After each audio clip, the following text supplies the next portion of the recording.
外婆病重，妈妈逼我退学当护工。妈妈说外婆年纪大了，身边需要人，我退学1年再去读没关系。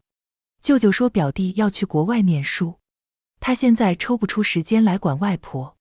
外婆心安理得地躺在病床上，明明手脚能动，却像个瘫痪。我看向病床上的外婆，阴恻恻地说：外婆，你还不知道舅舅一家移民国外，把你丢在国内吧，你靠我还真想安享晚年。外婆吓得一激灵，哆哆嗦嗦地按床头的护士铃。亲爱的朋友，你好呀。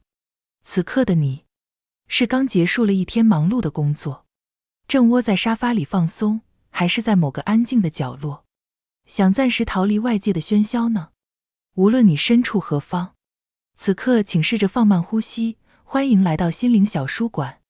这里没有厚重的典籍，没有复杂的理论，只有一本本藏着温柔与力量的小书，和一段专属于你的与心灵对话的时光。喜欢我的朋友，欢迎点击订阅分享。那我们故事开始。老师，您找我。张婷，这个退学同意书你签一下。退学？我心跳突然漏掉一拍。谁说我要退学了？老师，您是不是弄错了？现在正是关键时候，我怎么会退学？班主任叹了一口气。你妈妈打电话过来，强烈要求给你办理退学，说是你外婆病重，让你退学回去照顾你外婆。外婆生病不是这1-2年的事，她病了多久，妈妈就照顾了多久。为什么现在又打主意到我身上来了？老师，这退学同意书我不能签。您知道我家情况，为了高考这一天，我努力了多久？讲着讲着就感觉眼泪在眼睛里打转。妈妈为了照顾外婆，5年来都没出去工作，我饭不敢多吃，衣服不敢买，一点钱全花在学习上，现在连书都不让我读了。张同学，我劝了你妈妈很久，她就是不同意。你成绩好，我也不愿意放你走，但是这件事不是我一个老师能决定的。老师，我想请2天假。哎，行，回去好好劝劝你妈妈。我忘记我是怎么走出的校门，只记得马路上疾驰而过的摩托车，一下子把我拉回了现实。神经病啊！走路不看路，是不是想死？不，我不想死。退学了，回去照顾外婆。我这辈子跟死了有什么区别？外婆住在市第1人民医院，距离学校有20公里。我转了3趟公交，终于到了地方。医院我轻车熟路，从大门进，再右转坐电梯上去。到病房，就瞧见妈妈在拉帘子，外婆看样子是刚睡着，桌上是吃完的碗筷，还没来得及收拾，肚子传来一阵饥饿感。我这才想起我还没吃午饭。妈，嘘，妈妈蹑手蹑脚走过来。咳，怎么大中午来医院了？妈妈一直都有咳疾，这几年为了照顾外婆，身子越发不好了。妈，我退学的事，究竟是你的意思还是外婆的意思？我把小桌上的碗筷收起来，放在饭袋子里。我不做，妈妈就得收拾。是妈妈的意思，你别怪你外婆，她心里也难受。外婆难受，我就不难受了吗？我不退学，我现在退了，就家里这情况，以后还能找到什么好工作？以后还怎么让你过上好生活？妮儿，可嗨，妈妈也不想让你退学，妈妈这身体越来越差，实在是照顾不来你外婆了，你就退学1年，等妈妈这年休息好了，你再回去上学是一样的啊。妈妈总是这样，在外婆的事上一直退让，可外婆又不是只有她一个孩子，为什么舅舅就可以当甩手掌柜？妈，从5年前你辞职，照顾外婆到现在，该尽的孝心尽够了，外婆又不是只有你，舅舅呢？为什么他可以什么都不做？他甚至连外婆的饭钱都不曾出过。讲到后面，我的声音不自觉大了起来，病床上传来翻动的声音。小点声，被你外婆听见了，她又会心口疼了。妮儿，自从我跟你爸爸离婚后，如果不是你外婆让我们住在家里，我们连个落脚地都没有。可是妈妈，那明明也是你长大的地方，难道结婚嫁人了就不算你的家了吗？现在外婆年纪大了，身边需要人，你退学1年回来照顾她，又有什么不行？你听妈妈话，妈妈保证你1年后就能回学校去上学。妈妈的话说得诚恳，我知道，她不会骗我。可是她怎么就能保证1年后她能回来照顾外婆，我就能回去顺利读书？舅舅家生活条件比我们家好多了，为什么总是我们这家照顾外婆？就因为我们住在那里，寄人篱下。妈，这事不能全担在我们身上，得和舅舅商量。你醒醒吧，我们担不起。病房的帘子突然被拉开，唰的一声，非常突兀。外婆从病床上手撑着坐起来，黑着脸，一脸不悦地看着我。你个死丫头，心思怎么那么重？吃我的住我的，让你照顾我是要了你的命还是咋地？你妈这么孝顺，怎么就教出你这么个白眼狼？女孩子读那么多书有什么用？将来不还是要嫁人，不还是要生娃？不像舅舅家的孩子，以后要去外国读大学，比你有出息多了。什么？表弟要去外国读大学？那舅舅呢？舅舅也要去国外吗？这个问题很重要，妈妈居然都不跟我说。你管那么多做什么？你舅舅家的事跟你没关系，赶紧回学校办理退学。我身边缺不了人照顾，你妈这样我现在是指望不上了。外婆一脸不耐，又嚷嚷着胸口疼，让妈妈去给她倒水。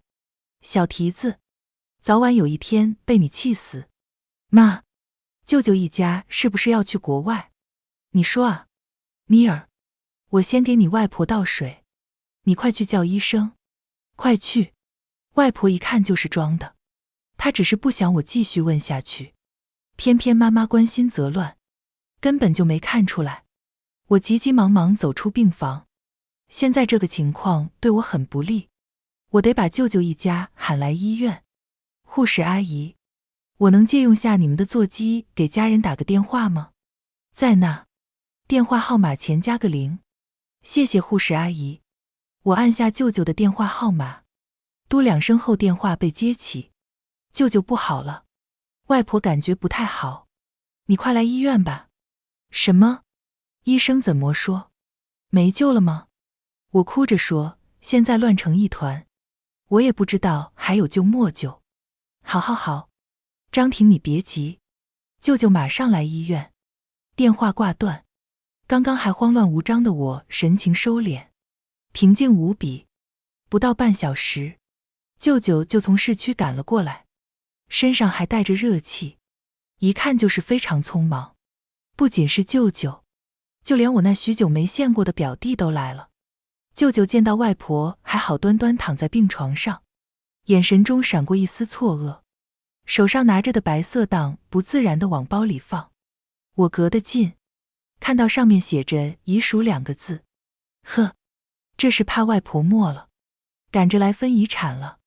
哎呦，我的大孙子，奶奶好久没看到你，快过来让奶奶亲亲。表弟比我小2岁，从来都不会喊姐姐，此刻见到我只是斜着眼睛看了我一眼，便别过头去，走到外婆跟前，乖巧出声，奶奶，我好想你啊。哎哎，奶奶也想你。妈，你现在感觉怎么样？挺好的，有张婷和你姐姐在这里照顾我。妈能有什么事？刚刚张婷给我打电话，说你不舒服，我这不就立马赶过来了。儿子，你的孝心妈妈都懂，你放心吧，妈在国内不会有啥事的，你就放心带着小雨去国外先熟悉1年，妈等你回来。好一幅其乐融融的温馨画面。妈，你看到这一切还觉得值得吗？舅舅看着我，似乎在思索我刚刚为什么会打那个电话。他从包里拿出一个红包，递到我面前，那眼神就好像在施舍一个乞丐。张婷，这是舅舅的一点心意，你收着，照顾老人家不容易，以后就辛苦你了。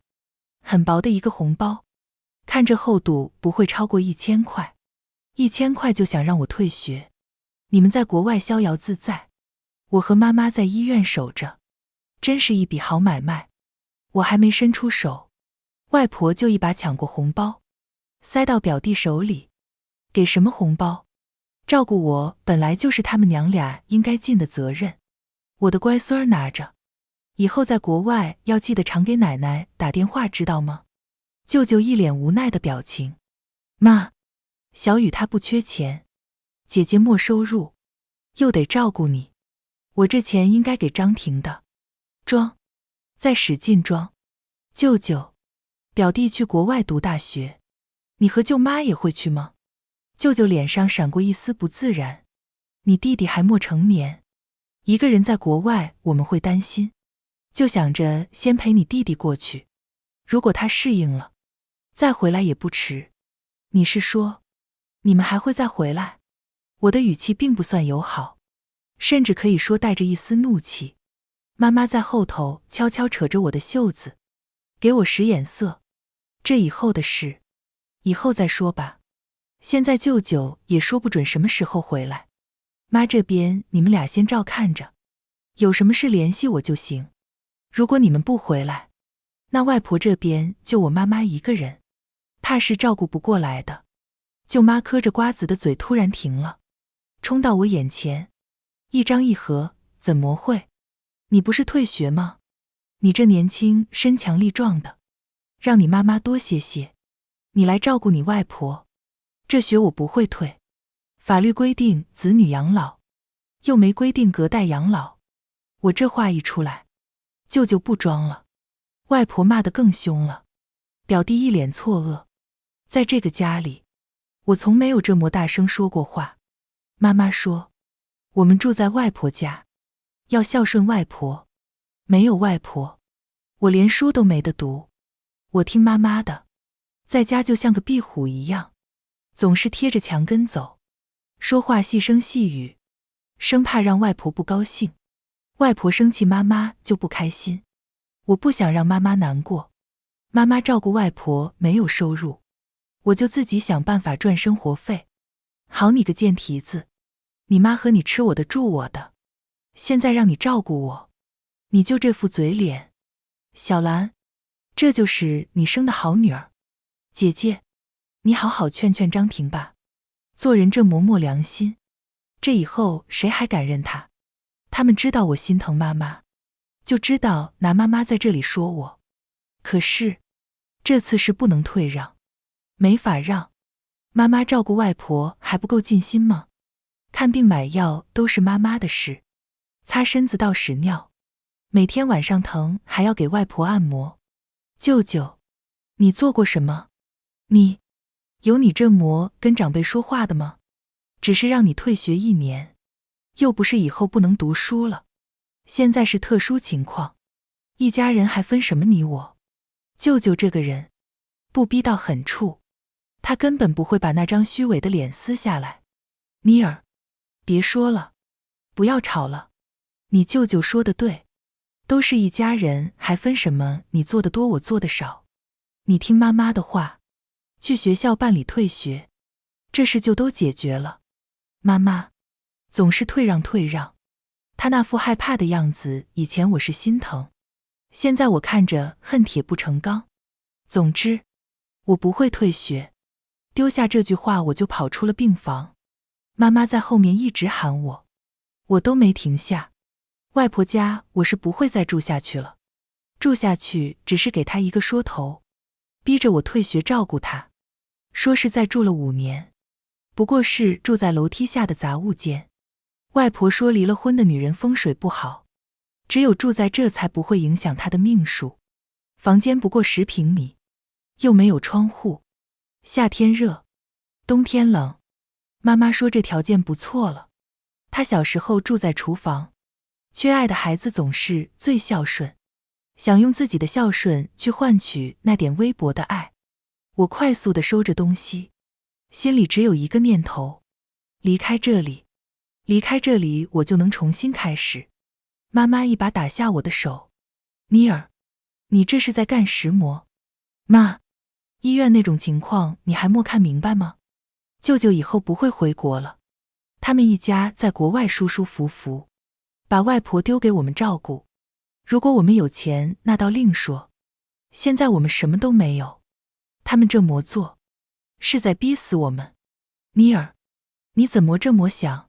你舅舅会回国的，大人都跟你说得很清楚了，就退学1年。妈，你太天真了，当初你辞职的时候，舅舅也说过让你先照顾，他去找护工。护工呢？你这一陪护就是5年，我每个礼拜的生活费50块，我连杯奶茶都没喝过。你有没有替我想过，如果我退学了，舅舅不回来了，外婆是不是得我一直照顾？舅舅家条件比我们家好，他完全可以请护工去照顾外婆，为什么要搭上我的学业？妈，我还想读大学，让你过上好的生活。我一口气说完，整个人浑身发抖，瘫在床上。尼尔，你怎么了？你别吓妈妈，我们不退学了，我去找你舅舅商量。妈妈抱着我，不停地抚摸着我的后背，给我顺气。我已经做好打算，如果妈妈再逼我退学，我就和她断绝母女关系。所幸还没有走到这一步。快到吃晚饭的时间，妈妈做好饭又送去医院了。我不知道妈妈什么时候要找舅舅商量，如果要离开这，钱是缺不了的。为了照顾外婆，妈妈身上根本没有什么积蓄，我只能去找我户口本上的父亲，希望他能看在夫妻情分及血缘的份上，帮助我和妈妈。算算快有11年的时间，没有见过爸爸了。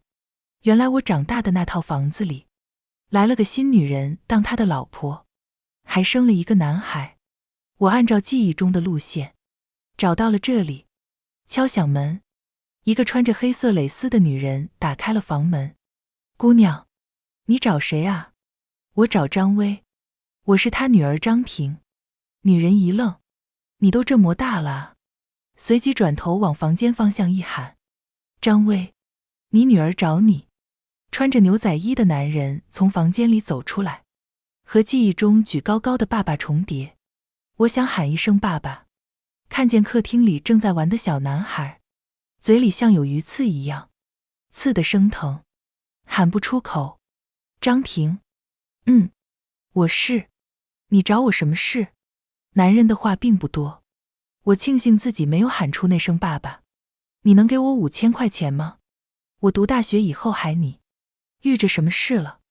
你妈呢？妈妈在医院照顾外婆。男人一听这话，没有再多问。你等着，我去房间里拿。哟，这10几年不联系，一来就是要钱啊。黑色蕾丝女人一脸鄙夷地看着我，我只当没看到。不一会，她就从房间里出来了，钱被放在一个黑色的小包里。张薇，你这女儿可以啊，这钱你还真给啊。你别废话，现在想起来当好爸爸了，以前怎么就没管住你下半身，跟我在一起了。你给我走开，都是现金，小心点别弄丢了。爸爸能帮你的不多，这钱就不用还了。我拿过钱，说了句谢谢，早点回去吧。门被大力关上，里面传来2人的争吵声，鼻尖传过来饭菜的香味。他也没有问我有没有吃饭。5000块，足够我和妈妈租1年房子，住的地方总算有着落。妈妈从医院回来，就一脸愁容。她问我今晚去不去医院照顾外婆。我嗤笑一声，外婆现在手脚能动的，根本不需要人贴身看护。可是，我打断妈妈接下来想说的话。妈，现在就去找舅舅。现在？对，就是现在。舅舅家在市区最好的社区，知道我和妈妈来。舅舅笑脸迎了过来。姐，你来找我什么事？是不是张婷想通了，同意退学的事了？妈妈垂着头，看了看我，把话说出口。弟，我回去想了一下，妮儿这学还真退不得。舅舅脸部僵硬了一下。怎么就退不得？妮儿学习这么好，之后再上很容易跟得上的。话是这么说，可是这之后的事谁能确定呢？妈这边我照顾了5年，等我休息1年，再来照顾妈。弟你看行吗？舅舅听这安排，神色一变，手里的茶杯重重地放在桌上。姐姐，这张婷不退学，你又休息，妈这边怎么办？指望我？弟，你请个护工不费事的，平时妈有事，我会去医院看看的。护工？你知道现在护工多少钱一天吗？这1个月1万块就没了，让我一个人出这钱。陈兰，你倒是好意思提啊，怎么就1万了？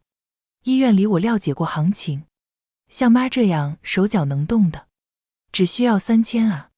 舅舅急得吹胡子瞪眼，手指不停地指着妈妈。3000就不是钱了，你和张婷住在我房子里，一住就是5年，我有跟你们收过钱吗？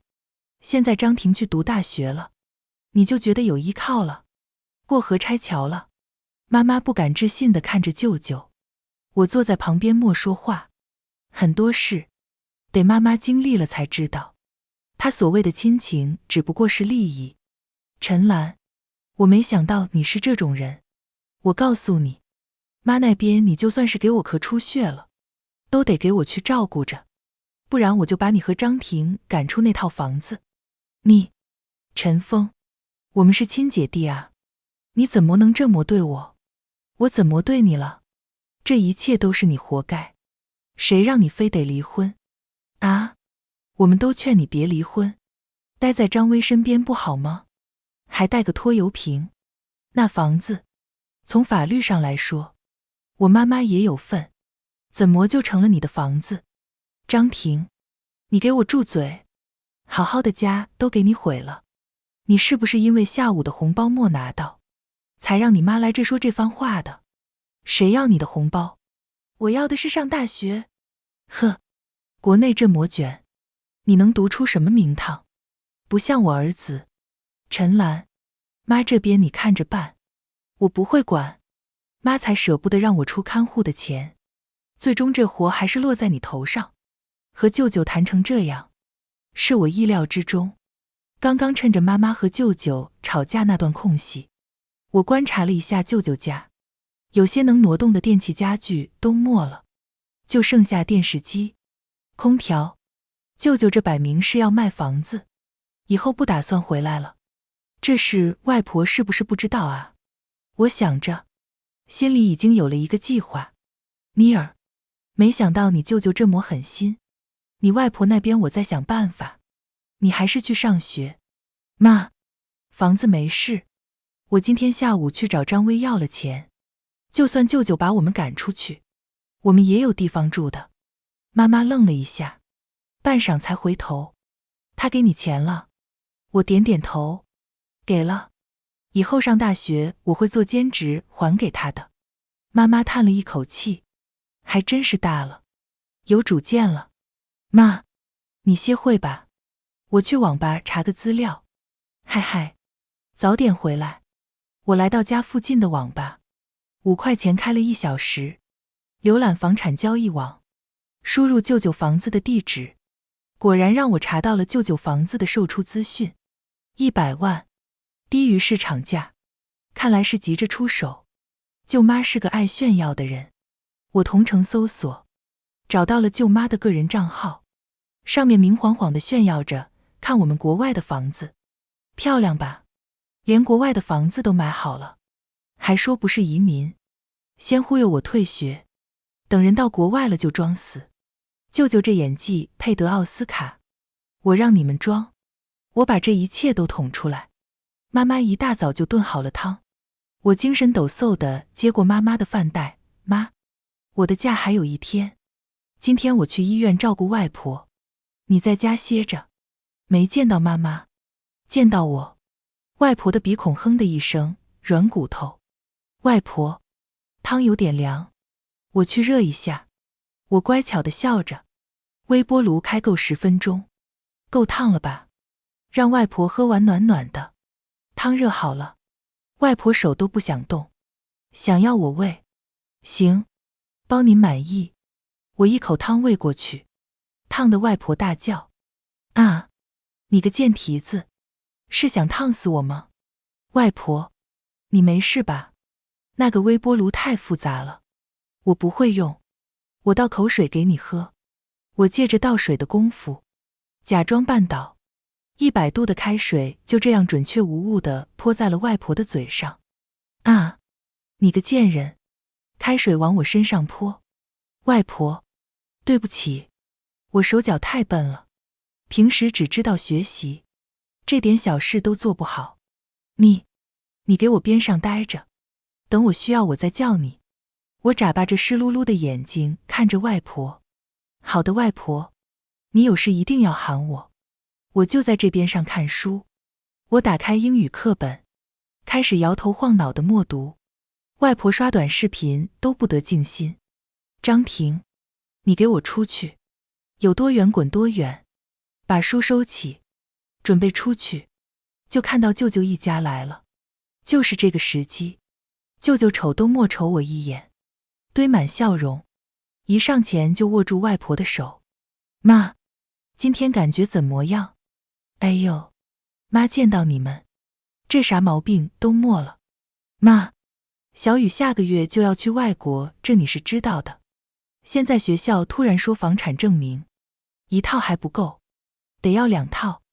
就想问您家里那房子要不先过户给我。外婆一听这话，还有这事？是啊，现在去国外读书，都得这样。您最疼我了，这房子早晚是我的，现在过户还不是一样的吗？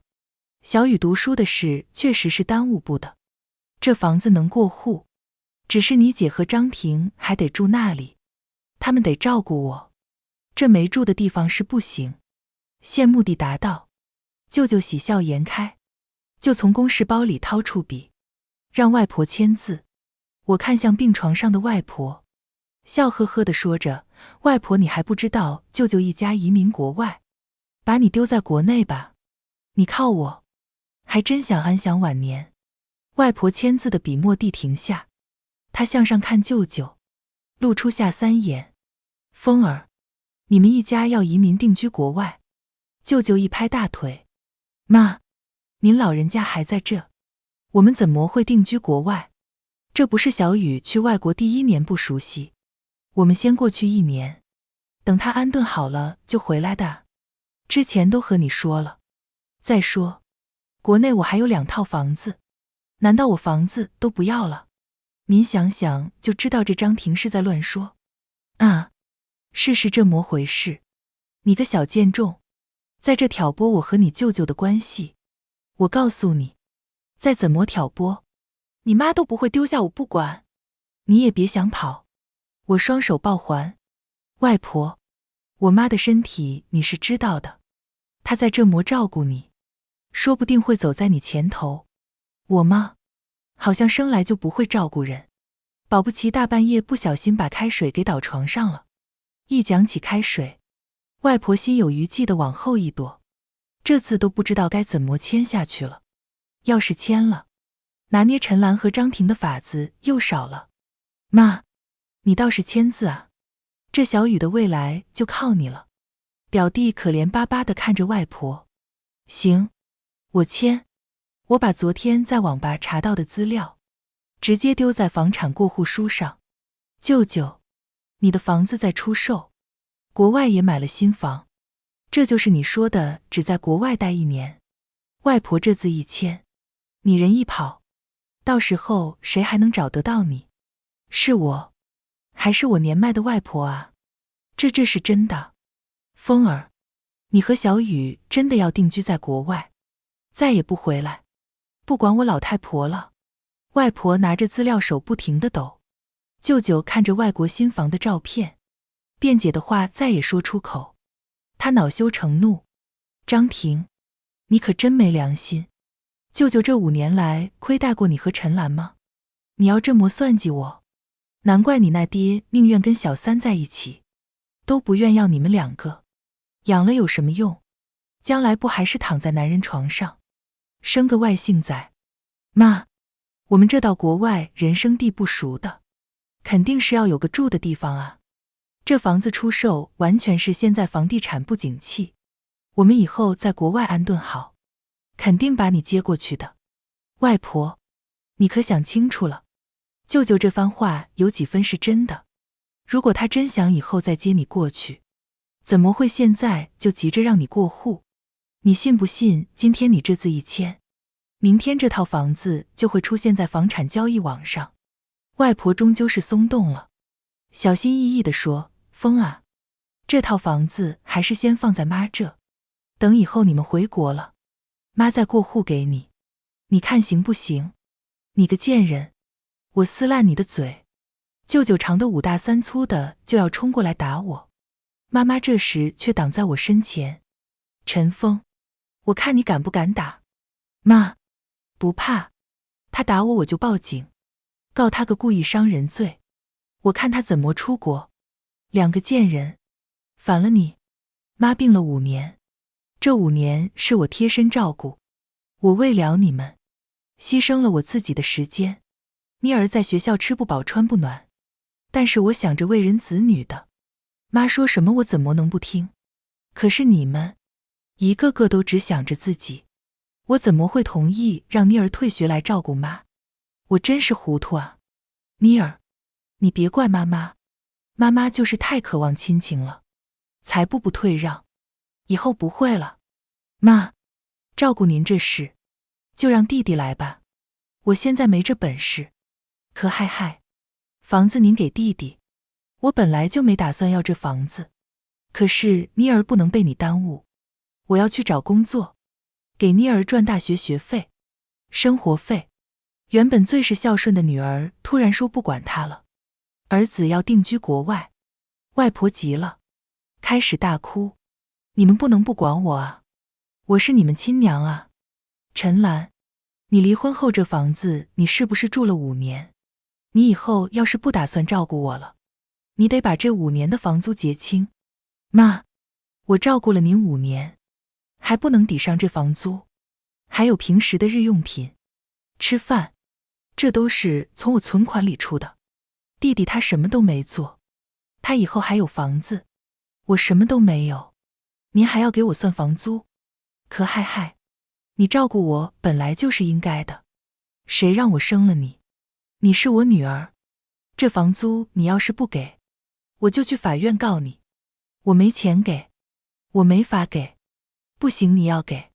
躺在床上的外婆突然坐起来，走下床，趴在地方滚来滚去，口里不停地嚷嚷着，不孝女啊，你个丧门星，赔钱货，我辛辛苦苦10月怀胎生下你，你就是这么报答我的。如今你翅膀硬了，巴不得我早死，良心都叫狗叼了。这就是你养出来的好女儿，教的你不认爹娘，2母女都是喂不熟的白眼狼。这就是外婆的终极大招，她巴不得医院所有的人都来围观，让这些人都来骂我妈这个不孝女。可惜人做过的事，总有人会看见，不是光靠一张嘴就能颠倒黑白的。隔壁病床的老爷子看不下去了，我说大妹子，你这女儿可算是对你不错了，你儿子我就没见他来过几回，你不骂儿子，反倒骂你女儿，可真是稀奇，难怪这女儿不想理你了。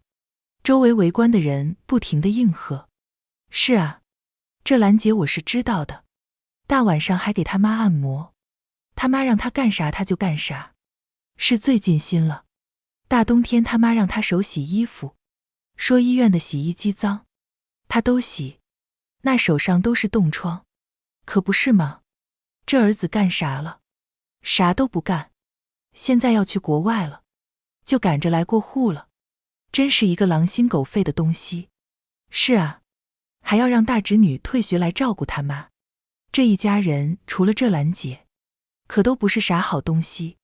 舅舅被说的脸又红又绿，如今自谦不成，他再待在这只不过是成了人的笑话。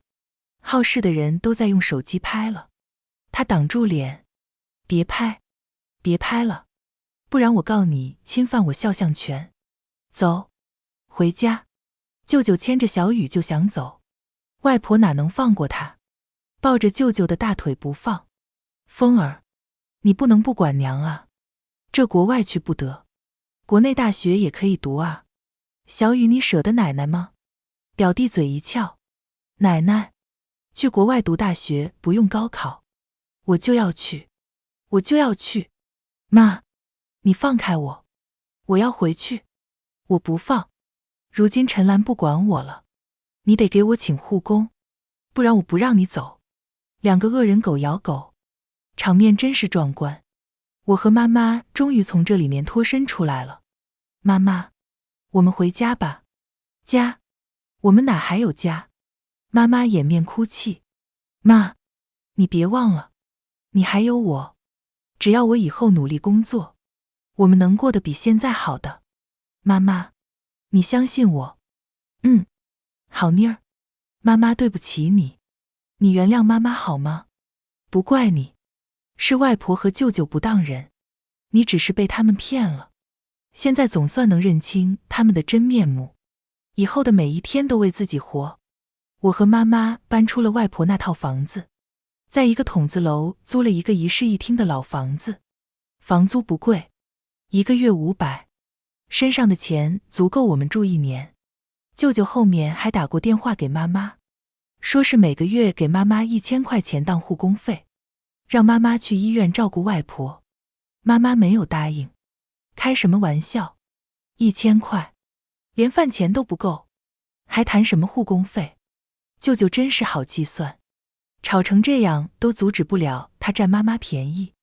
外婆那边，他同样想让妈妈回去，好声好气的打了好几个电话劝妈妈。本来我还担心妈妈会不会因为外婆的几句好话就心软了，答应回去了，但是没有。自从上次在医院那模一闹，妈妈是彻底醒悟了，她现在自己的身体都顾不上，看起来还没有外婆健康。为了我和这个家，她很决绝地挂了外婆的电话。外婆没有放弃，依旧是不停地打电话骚扰妈妈。妈妈直接拉黑了外婆和舅舅，还换了电话号码。外婆和舅舅是彻底明白，妈妈是不会再给他们吸血了。至于我，更加不可能。这1年时间，我除了学习就是利用业余时间勤工俭学。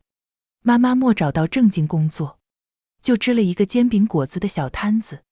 我放学后会去小摊上帮忙。妈妈手艺好，再加上食材新鲜，这回头客多，1个月的净利润都有5000块，比去上班还赚得多。而外婆那边，无论舅舅怎么逼外婆过户，外婆都没有答应。因为舅舅出国的事，外婆还去法院告舅舅没有赡养她。而妈妈这边，外婆应该是知道是榨不出钱来，居然没有告妈妈。法院判舅舅每月打1000块钱给外婆，并且请护工照顾外婆的饮食起居，如果不履行，将会成为老赖，禁止出境。